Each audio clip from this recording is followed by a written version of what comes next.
This is episode 45 of Lawyered. I'm Hussein Panju. As we enter month 7 of legalization, we're sitting down with cannabis lawyer Tori Mossad to speak about the ins and outs of cannabis law. First up, we're talking about the new impaired driving offences under the criminal code. In response to cannabis legalization, these new provisions provide officers with enhanced powers to stop drivers who are suspected of impairment. We'll find out how these powers would operate and the potential for a charter challenge. Next, we'll speak about the federal position on granting amnesty to people who were convicted of cannabis possession before it became legalized. We'll chat about what this change would mean and whether it goes far enough. And finally, we'll discuss the retail cannabis landscape in the province of Ontario. It's still early days after 25 select brick-and-mortar stores got their licenses to sell, and there's still plenty of legal issues for cannabis retailers and purchasers. All that is coming up in just a bit. This is Lawyered.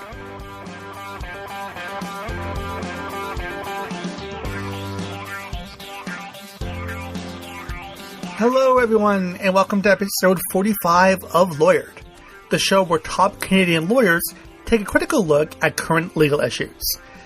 And it's hard to believe, but we are now already midway through our 5th season, and we're really looking forward to finish off the second half of the season just as strong.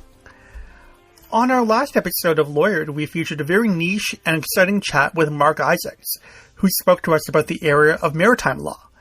And specifically, we spoke about divisions of powers rules and jurisdiction, and we spoke about rules about abandoned and wrecked ships, and we also went through some strategic tactics about using arbitration clauses. And even if you don't practice in that specific area of maritime law, there's still a lot of transferable information that's applicable to your practice. So feel free to check that out on our archive, which is episode 44. And before we get into our new episode, just a friendly reminder that you can subscribe to our show Lawyered for free on your favorite podcast app.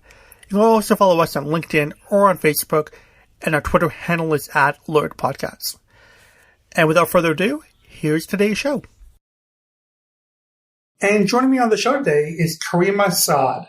Caryma is a lawyer in Toronto practicing in the area of criminal and landlord-tenant law and runs her own office called the Law Office of Tori Mossad.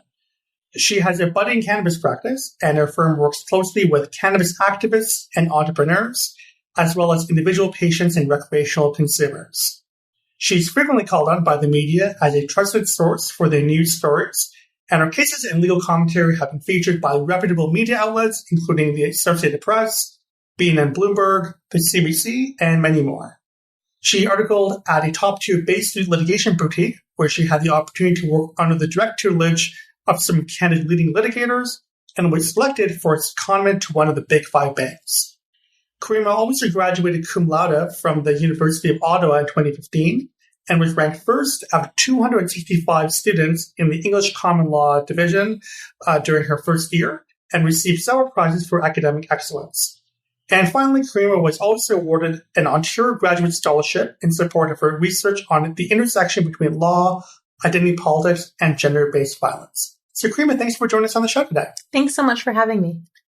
Now, in December 2018, new criminal code provisions took effect that gave police an increased ability to stop drivers on the grounds of impairment. And while the intentions of keeping roads safe are nearly universally accepted, the specific approach is drawing the attention of criminal lawyers and civil liberties advocates alike. And these rules are particularly germane because they extend the impairment definition from beyond alcohol to include THC impairment as well. So, Caryma, I know there's a few important changes of this law, and one is related to the means in which officers can require drivers to submit to a roadside test. Can you tell us a bit about what this change is and how it works? Sure. So basically, Bill C-46 allows for random and mandatory alcohol breath testing. All that's required is that the officer have the pre-approved screening device on their person or in their vehicle, and that's sufficient to justify pulling someone over.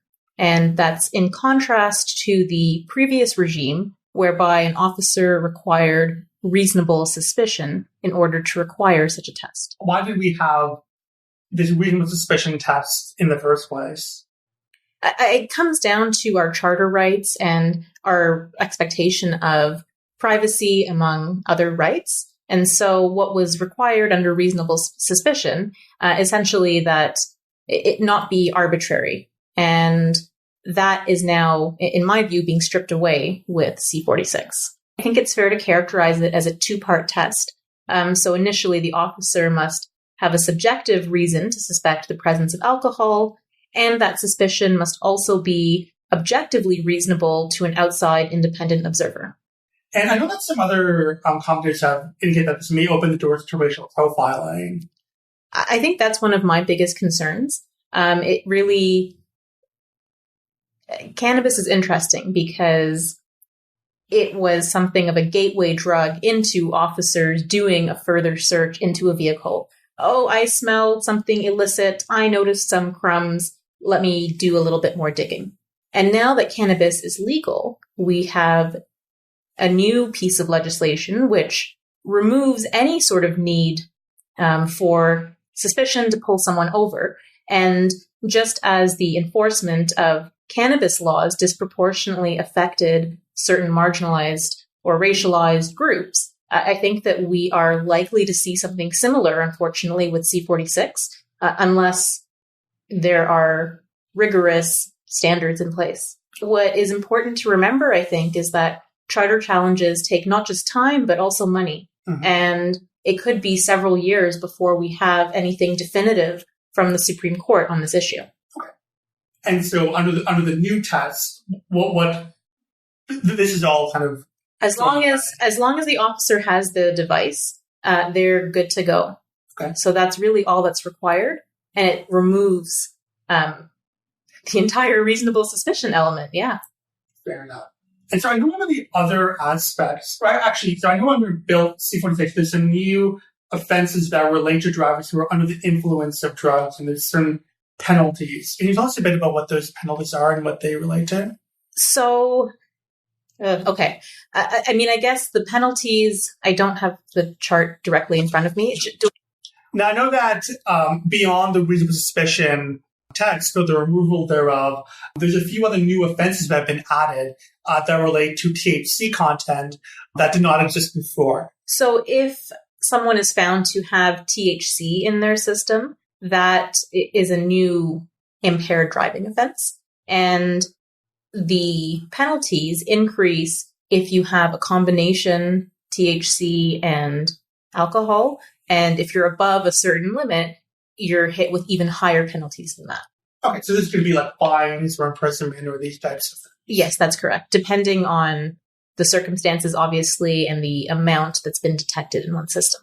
And so are there any practical concerns about extending this sort of penalties to THC content, whereas it was done for just alcohol before? So here's the thing. THC is a completely different molecule than alcohol. And I do not pretend to be a scientist, but what I can say is that whereas alcohol is water soluble, THC is not. So someone who is a regular user is going to build up THC in their system that won't necessarily be flushed as quickly as someone who is not a habitual user. And the result of that is they may have THC that's at criminal levels in their body, but not actually be impaired. And then we take a step further and we think medical users are certainly going to fall into this category. And so someone could conceivably be perpetually above the limit, even though they're completely safe to drive, or may even be safer to drive if they've medicated. So I'd say that those are my primary concerns with the THC regime. I mean, you mentioned that these provisions have not, been through a charter test in the full sense. So I'm assuming these provisions are good law. What are some considerations for criminal lawyers? If you were in a situation when you get a call from a client and they've been, pulled over through one of these situations. As always, disclosure is very important. So making sure that everything was done up to snuff and that, even with the devices, conceivably there are technical issues that may arise. So if you're a lawyer, you'd want to make sure that the device is working properly. The dragger testing device, for example, hasn't really been tested in cold climates. So that may be a potential line of attack. I think it's important to distinguish between impairment and one's per se limit. So impairment means you're actually impacted in your ability to safely operate your vehicle. And this is regardless of how much alcohol or cannabis. That's right. That's right. A lightweight could be impaired at, much more cheaply, let's say, than someone who is a more habitual user, whether we're talking alcohol or cannabis. So impairment is one thing. The per se limit is totally different. And that is, I won't say arbitrary, because when it comes to alcohol, there is science to back it up that anywhere between 0.8 and 0.10, you're not safe to drive, even if you are a really chronic drinker. But with cannabis, they've picked numbers somewhat out of a hat. And an individual who regularly consumes could be at the per se limit, even though they may not be phased at all. And so it's just a matter of how THC interacts with our body and with different people's body and body chemistry. And so the regime that we have is very cookie cutter, and it doesn't reflect what someone's impairment level would be. And I know it's very early days, but do you know if there's been any consultations or if the government's going to revisit these laws at a later time? I know that I have a lot of medical patient clients who are deeply concerned about driving and who have been making attempts to reach out to their MPs. I'm not aware of any formal consultations that are taking place, but I do hope that it's something that gets revisited sooner rather than later, because in the interim, there's going to be, I think, a lot of charges that don't actually affect safety on the road. And to anyone listening, if you are a medical patient, it's, I think, super important to have your prescription handy, maybe in the glove compartment, because the officer ultimately has discretion when it comes to these roadside stops, and that could make a difference in a given scenario. I'll go on record saying that no one wants to encourage impaired driving, right? It's definitely something that is a societal harm. But at the same time, having overarching or overreaching laws that are potentially stripping away our civil liberties, that's a dangerous road to go down as well.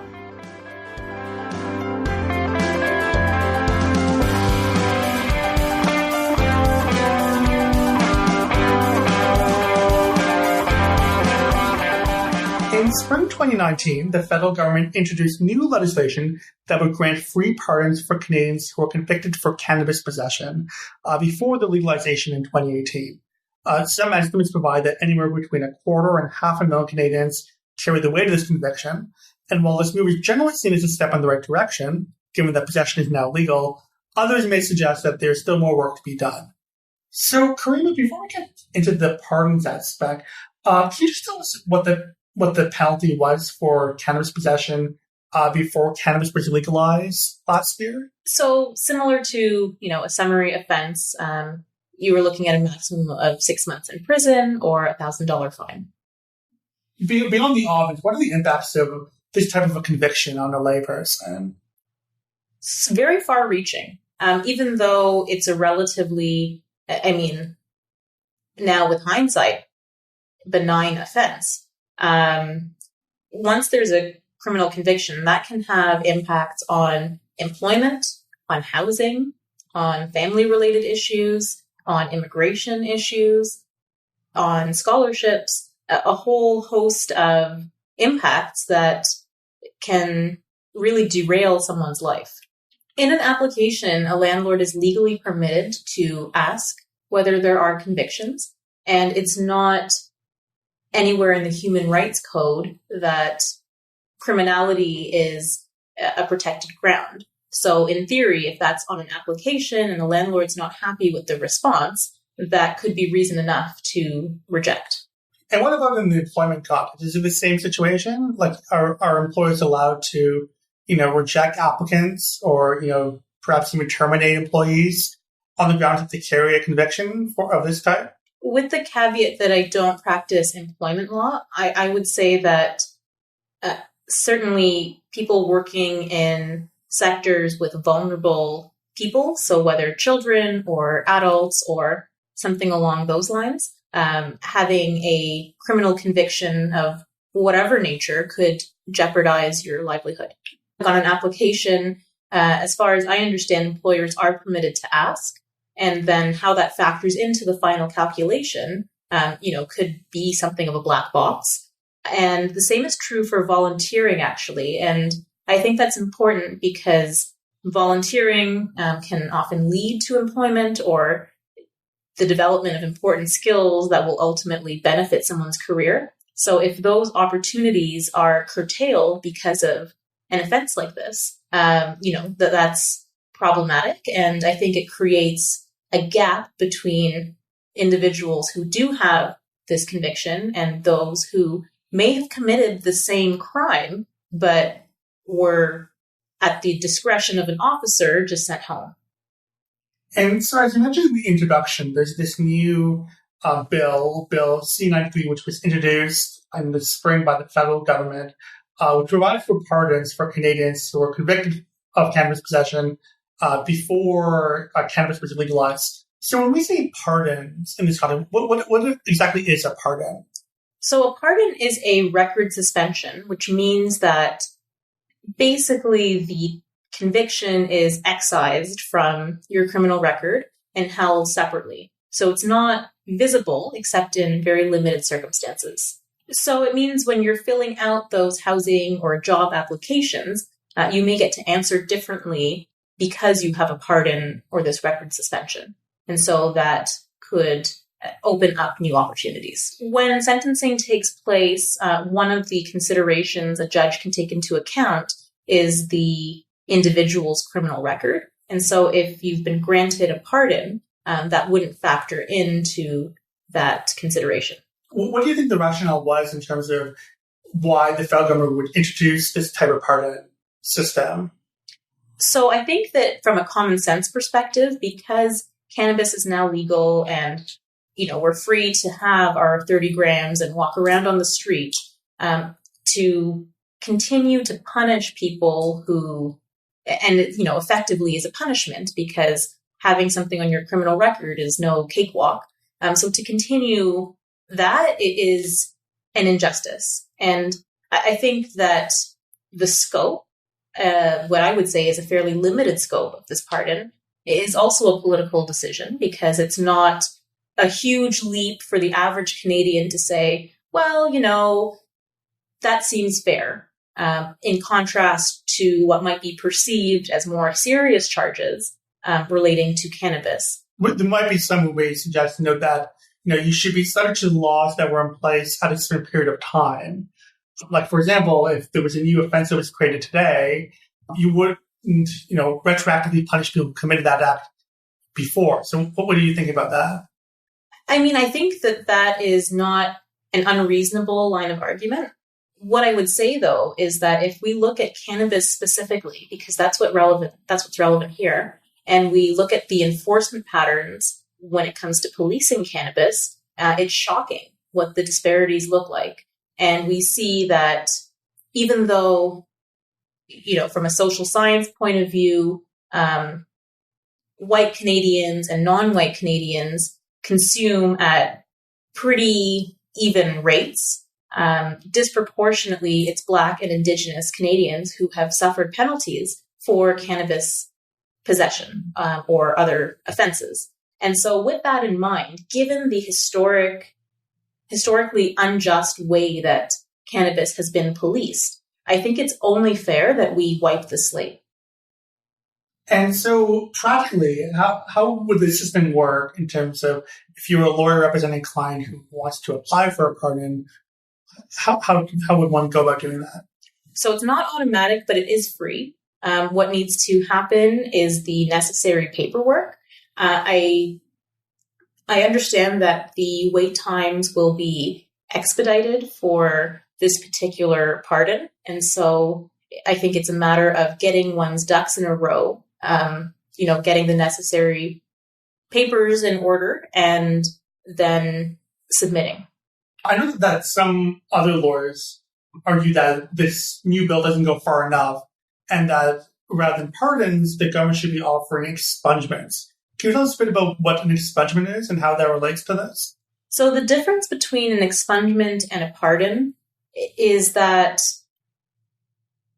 an expungement is more the government acknowledging that there was something unfair or unjust about the law that was in place, and so we are completely wiping the record clean. And, our apologies to some extent, and, this won't happen again.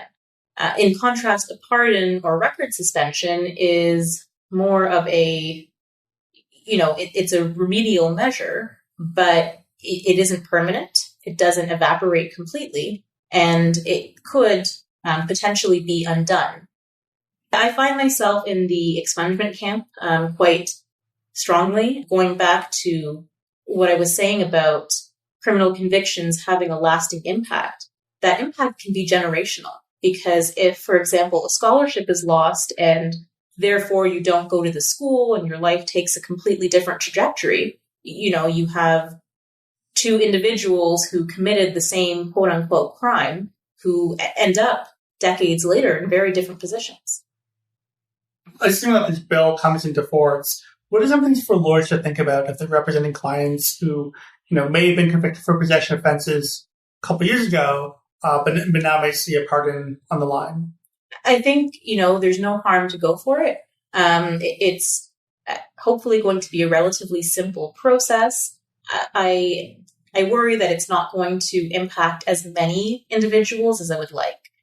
So trafficking could technically involve passing a joint from one individual to the next. A nonviolent offense, but not eligible for a pardon. Similarly, someone who was growing their own plant with their own seeds and shared, same deal. Are you in possession now of materials for the purposes of trafficking? And same deal, it's not going to be captured by this. So I say it's a good first step, but I think that, conceptually, if we agree that criminalizing cannabis was not the way to go, then all nonviolent cannabis offenses should be eligible for either a pardon or expungement.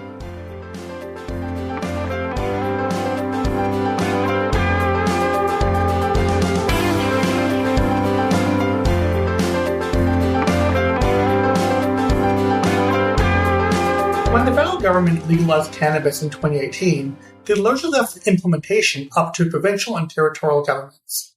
In Ontario, the government-owned Ontario Cannabis Store was given an initial monopoly on the product's retail sale. However, in April of 2019, licensed private retailer stores will be allowed to get in on the action as well. So, Caryma, I know that there was a process that was initiated by the provincial government a couple months ago. Can you tell us a bit about what the process was and how that worked? So the provincial government put on a lottery for cannabis licenses. Didn't take any sort of merit into account for the initial draw. And many thousand people applied at $75 a pop, and 25 lucky winners across the province now get to operate cannabis dispensaries. So if you were one of these 25 successful applicants, you're given the ability to do what exactly? To sell cannabis at a brick and mortar store, because currently the only way in Ontario to legally purchase is through the Ontario Cannabis Store, which is an online platform. So the winners get to set up shop. And, it's not all fun and games, because there are certain requirements. For example, anyone who doesn't have their store ready to go by April 1st is going to be subject to certain administrative penalties. And are there any restrictions in terms of the locations of where these stores can be located? There are some restrictions in terms of proximity to schools and playgrounds. So anyone holding one of these licenses would have to be mindful about the space that they are either leasing or purchasing.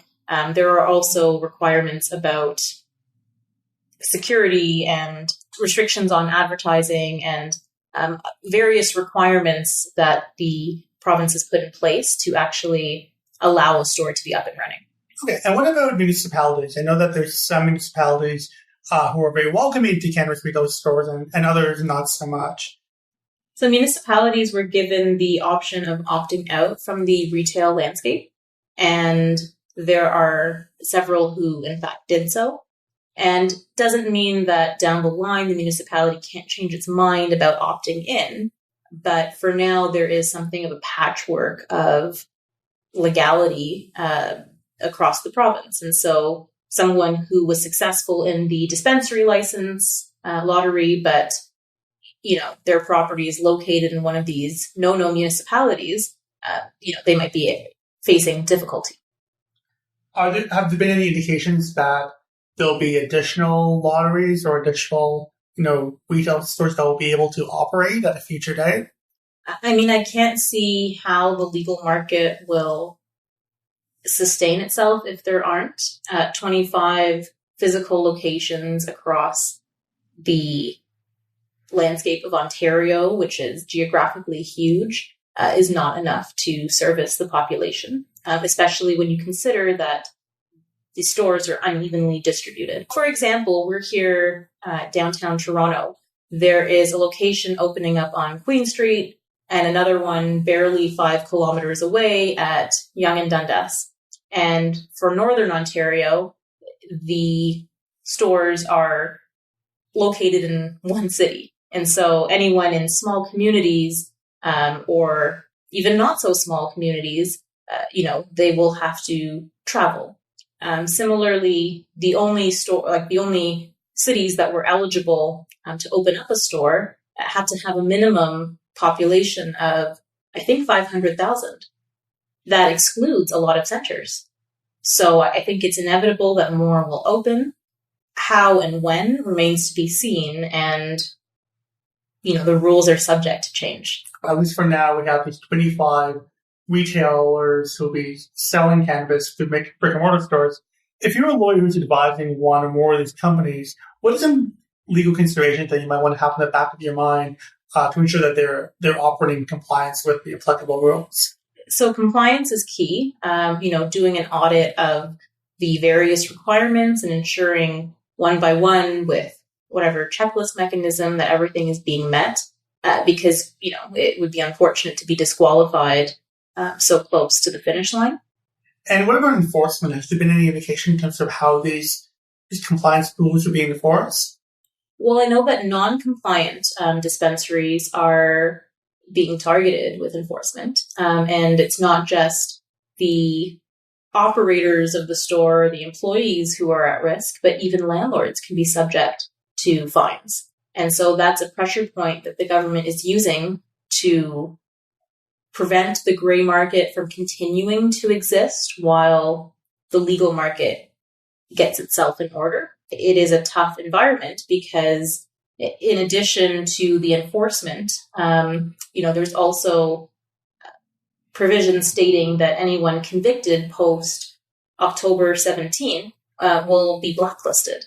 Initially, from opening up one of the stores in this magical free and fun for all market that we were supposed to have.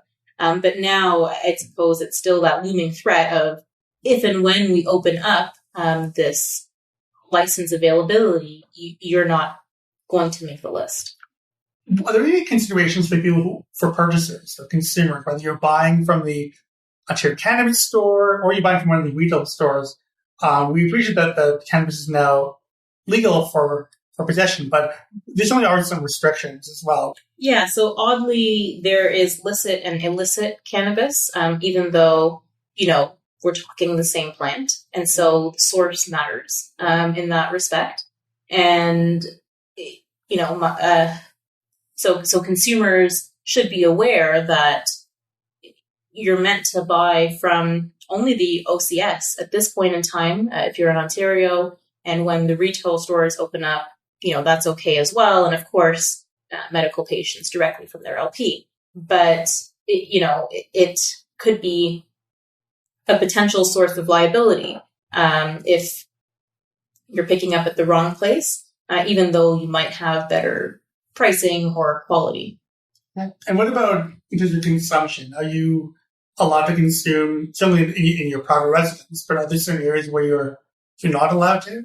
Well, private residence is an interesting point because those who are in either landlord-tenant relationships or maybe condo owners could find themselves subject to restrictions when it comes to smoking, very fact-dependent.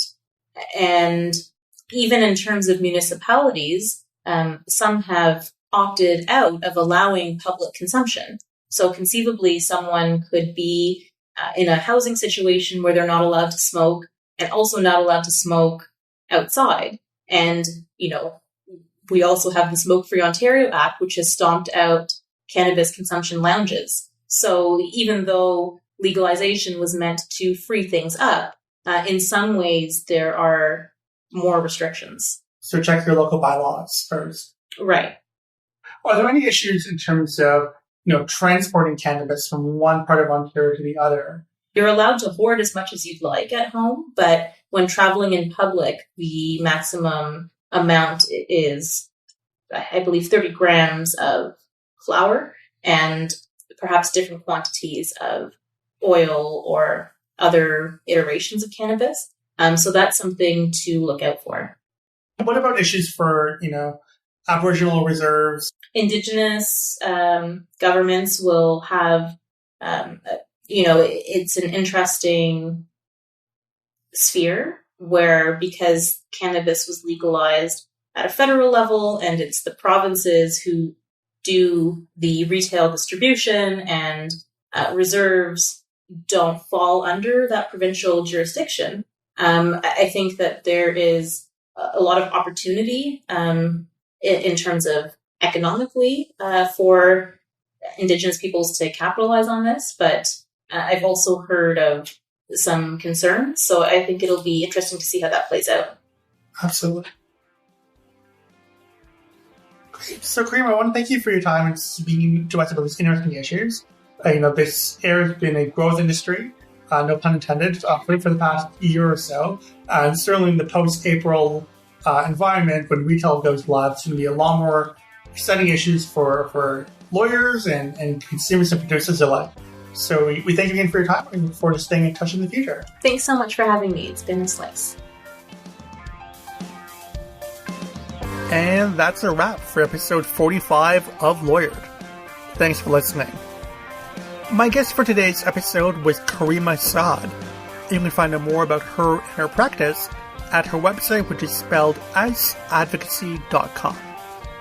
And for more about today's program and for links to all the cases that we spoke about today, you can find those on our website, which is lawyeredpodcast.com.